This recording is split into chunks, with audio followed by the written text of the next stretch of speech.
लंका में हनुमान। हनुमान उठे, अंडाई ली, झुककर धरती को छुआ और एक ही छलांग में महेंद्र पर्वत पर जा खड़े हुए।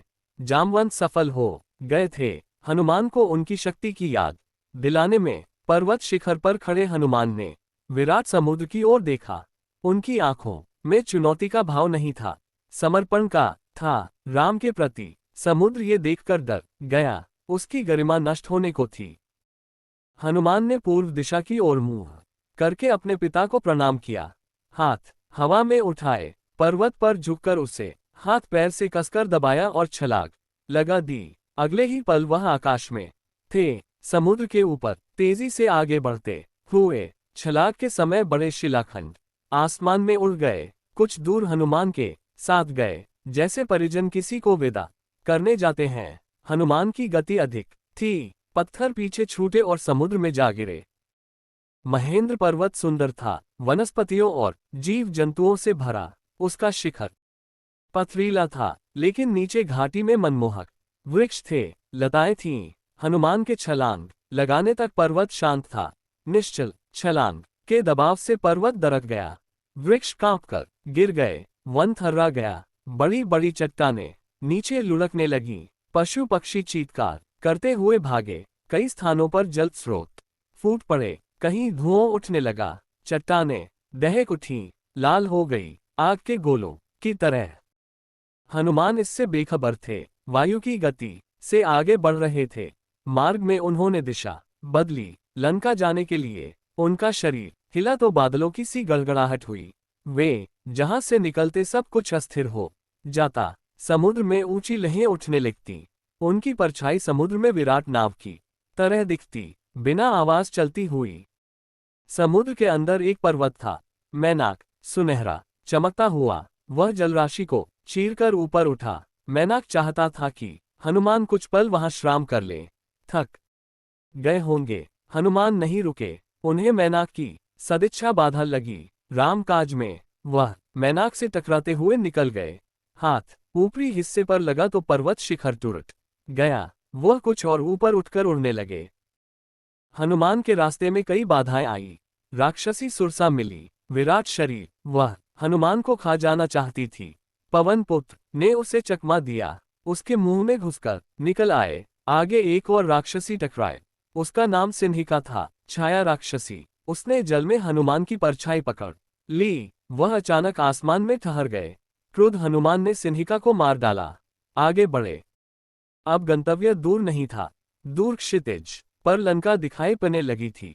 रावण की राजधानी, सोने की लंका। आकाश में उठते हुए कंगूरे, उसकी प्राचीर। लंका जगमगा रही थी।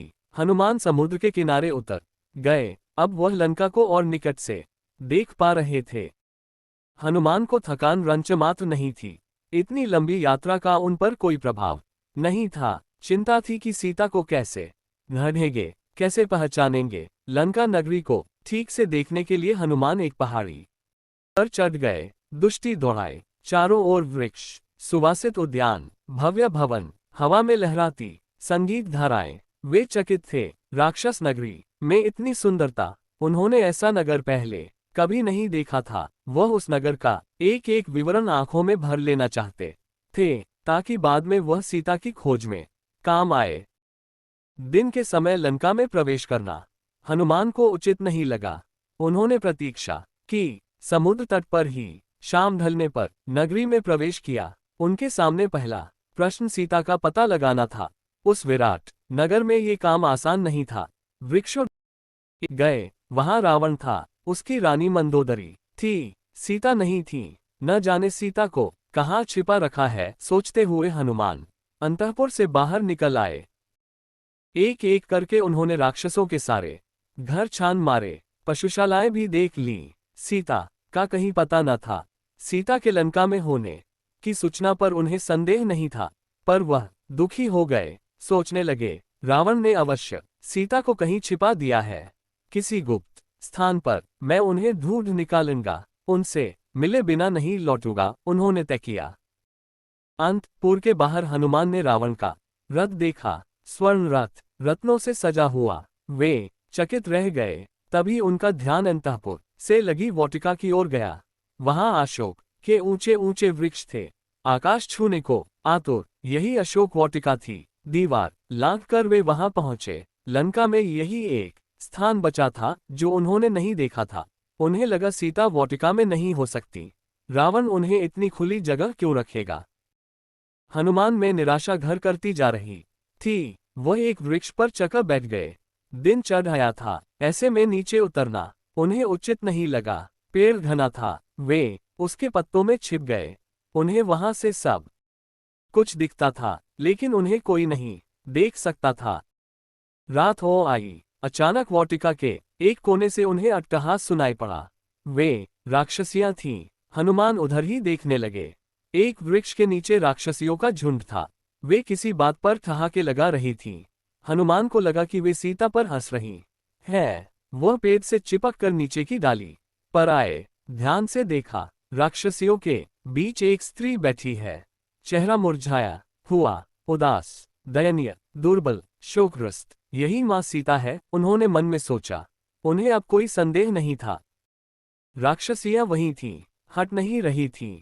हनुमान उतावले थे, पर नीचे उतरने में डर था, स्वयं उनके लिए, सीता के लिए भी। तभी उन्होंने रावण को आते देखा, राजसी ठाट बाट के साथ, दासियों सहित। हनुमान सीता से भेंट किए बिना लौटना नहीं चाहते थे। ऐसे लौटा तो राम को क्या बताऊंगा, उन्होंने सोचा। नीचे उतरने का अवसर ही नहीं मिल रहा था। डाल से चिपक गए, सॉस रोककर रावण के लौटने की प्रतीक्षा में। रावण ने सीता को बहलाया, फुसलाया, लालच दिया। सीता नहीं डिगी। वह डर से कांप रही थी, पर उन्होंने रावण की एक न सुनी, तिरस्कार किया। रावण ने कहा, तुम्हें डरने की आवश्यकता नहीं है सुमुखी। मैं तुम्हें स्पर्श नहीं करूंगा जब तक तुम स्वयं ऐसा नहीं चाहोगी। मैं तुम्हें अपनी रानी बनाना चाहता हूँ। मेरी बात मान लो और सुख भोग करो, अन्यथा मैं तुम्हें तलवार से काट डालूंगा। सोच लो, तुम्हारे पास अब केवल 2 महीने बचे हैं। ऐसा कभी नहीं होगा। दुष्ट राम के सामने तुम्हारा अस्तित्व ही क्या है। मुझे राम के पास पहुंचा दो, वे तुम्हें क्षमा कर देंगे। तुमने ऐसा नहीं किया तो सर्वनाश निश्चित है। तुमने अपराध किया है, तुम्हें कोई नहीं बचा सकता। मुखर राक्षस, तुम्हारा अंत निकट है। उद्धवन क्रोध में पैर पटकता हुआ चला गया। रात गाढ़ी होती जा रही थी। रावण के जाने पर राक्षसियों ने सीता को घेर लिया। उन्हें डराने धमकाने लगी। बोली, तुम भूखे हो, रावण का प्रस्ताव अस्वीकार कर रही हो। ये रावण की नगरी है, तुम्हारा राम यहाँ कभी नहीं पहुंच सकता। तुम्हें कोई नहीं बचा सकता। राक्षसियों में एक त्रिजटा थी, सबसे भिन्न। उसने कहा, मैंने एक सपना देखा है। पूरी लंका समुद्र में डूब गई है, सब नष्ट हो गया है। यह सपना अच्छा नहीं है। कहीं ये सीता के दुख से जुड़ा तो नहीं है। सीता की हिचकियां बढ़ गई, वह विलाप करने लगी।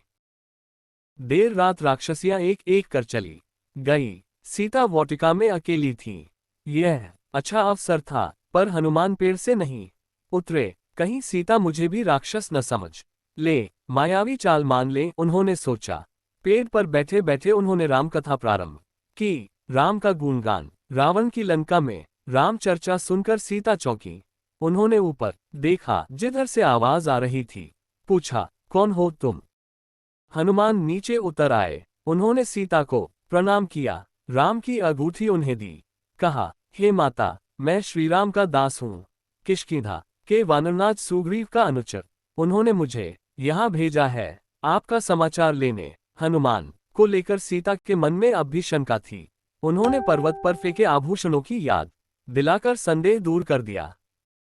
सीता ने राम का कुशल क्षेम पूछा, कई प्रश्न किए। हनुमान उन्हें कंधे पर बैठाकर राम के पास ले जाना चाहते थे। सीता ने प्रस्ताव अस्वीकार कर दिया। उन्होंने कहा, यह उचित नहीं होगा, पुत्र पकड़े गए तो मेरा हनुमान ने सीता से विदा ली। वह परी सूचना तत्काल राम तक पहुंचाना चाहते थे। चलते समय सीता ने अपना एक आभूषण उन्हें दे दिया। उनकी आंखें नम थीं। हनुमान ने कहा, निराश ना हो माते, श्री राम 2 माह में यहाँ अवश्य पहुंच जाएंगे। हनुमान राम के पास लौटने को उद्यत थे। उत्तर दिशा की ओर जाना था, पर कुछ सोचकर रुक गए। उन्होंने रावण का उपवन तहस नहस कर दिया। अशोक वाटिका उजाड़ दी, वृक्ष उखाड़ दिए और विरोध करने वाले सभी राक्षसों को मार डाला। रावण के कई महाबली मारे गए। हनुमान से लड़ते हुए रावण का पुत्र अक्षय कुमार भी प्राण गंवा बैठा। राक्षस भागे राजमहल गए। रावण को इसकी सूचना दी। एक वानर के उत्पात के बारे में बताया। रावण तिलमिला गया। उसके क्रोध का ठिकाना नहीं रहा। उसने मेघनाद को भेजा। अपने सबसे बड़े बेटे को कहा, उस वानर को मेरे सामने उपस्थित करो, उसने जघन्य अपराध किया है। मेघनाद ने हनुमान से भीषण युद्ध किया। वह इंद्रजित था, एक बार इंद्र को परास्त कर चुका था। उसने अंततः हनुमान को बांध लिया। राक्षस उन्हें खींचते हुए रावण के दरबार में ले आए। शक्तिशाली रावण सिंहासन पर बैठा था। उसके सेनापति ने पूछा, कौन हो तुम? किसने तुम्हें यहाँ भेजा है? हनुमान के मन में भय नहीं था। मैं श्रीराम का दास हूँ। मेरा नाम हनुमान है। आप श्रीराम की पत्नी सीता को हर लाए हैं। मैं उन्हीं की खोज में आया था। उनसे मैं मिल चुका। आपके दर्शन करना चाहता था, इसलिए उत्पात करना पड़ा। इसमें मेरा कोई अपराध नहीं है। दंड के भागी तो राक्षस हैं। उन्होंने मुझे रोकने का प्रयास किया। उद्धर क्रोध में रावण हनुमान को मारने उठा।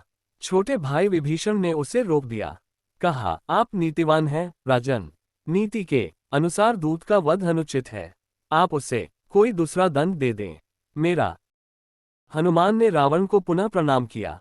एक निवेदन है, आप सीता को सम्मान सहित लौटा दें। इसी में आपका कुशल है। धनुर्धर राम से आप युद्ध नहीं जीत सकते। रावण ने हनुमान की पूंछ में आग लगा देने की आज्ञा दी। राक्षसों ने आग लगा दी।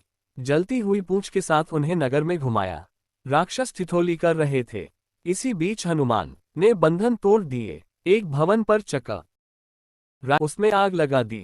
एक से दूसरी अटारी पर कूदते उन्होंने सभी भवन जला दिए। हाहाकार मच गया। लंका जल रही थी। धू धू कर राक्षस विलाप करने लगे। वे अशोक वाटिका की ओर भागे। डर था कि कहीं आग उन तक न पहुंच गई हो। सीता सकुशल थीं। पेड़ के नीचे बैठा हुई आग से अप्रभावित हनुमान ने उन्हें प्रणाम किया, आशीर्वाद मांगा और उत्तर दिशा की ओर चल पड़े, राम के पास। दूसरे तट पर सभी हनुमान की प्रतीक्षा कर रहे थे। अंगद, जामवंत, अन्य वानर आते ही उन्हें सबने घेर लिया। हनुमान ने सक्षप में लंका का हराल सुनाया। सीता से भेंट का क्रम बताया। कहा, मैंने उन्हें देखा, बात की। ये समाचार शीघ्र श्री राम तक पहुंचाना चाहिए। समय अधिक नहीं है। वानर किलकारियां भरने लगे। प्रसन्नता में वानरों का उत्पात बढ़ गया। उन्होंने मार्ग के कई वन उजाड़े, फल खाए और फेंके, दौड़ते हुए चले और किपकिधा पहुंच गए राम के पास। वानरों को साथ लेकर सुग्रीव वहां पहुंचे। हनुमान ने राम को सीता द्वारा दिया गया आभूषण दिया। राम की आंखों में आंसू आ गए। उन्होंने हनुमान से कई प्रश्न किए। वे कैसी हैं, कैसे रहती हैं, उन्होंने कोई संदेश भेजा है? हनुमान ने पूरी बात विस्तार से कही। कहा, मैंने उनसे भेंट की। वे व्याकुल हैं, चिंतित हैं, हर समय राक्षसों से घिरी रहती हैं, आपकी प्रतीक्षा कर रही हैं। उन्होंने कहा, यदि श्री राम 2 माह में यहाँ नहीं आए तो पापी रावण मुझे मार डालेगा। राम शोक में डूब गए। भाव विह्वल होकर उन्होंने हनुमान को गले से लगा लिया। आंसू रोक नहीं पाए। लक्ष्य स्पष्ट था, लंका पर आक्रमण। समय कम था। सुग्रीव ने युद्ध की तैयारियां तत्काल प्रारंभ करने का निर्देश दिया। वानर सेना इसलिए पहले से तैयार थी। उत्माहित था। इस बार उन्हें अलग अलग टोलियों में बांटने की आवश्यकता नहीं थी। अलग दिशाओं में नहीं जाना था। सबका लक्ष्य एक था, दिशा एक थी, दक्षिण। सुग्रीव ने लक्ष्मण के साथ बैठकर युद्ध की योजना पर विचार किया। योग्यता और उपयोगिता के आधार पर भूमिकाएं निर्धारित हुई। हनुमान, अंगद, जामवंत, नल और नील को आगे रखा गया। समुद्र पर चर्चा हुई। उसे कैसे पार करेंगे? सेना का हर वानर हनुमान नहीं था। यह एक चुनौती थी। देर रात तक चर्चा का विषय रही।